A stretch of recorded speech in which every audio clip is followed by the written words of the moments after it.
Masih ramai sih. Assalamualaikum dan selamat hari raya kepada semua kami sendiri kawan dan ahli lelaki dan wanita. Saya sangat teruja kerana dapat berada di pagi ini. Nampak macam tak teruja. Teruja.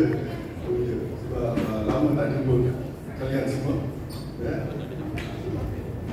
Dan saya ucapkan sekali lagi selamat hari raya supaya anda sekalian semua berbahagia seterusnya dalam hidup dan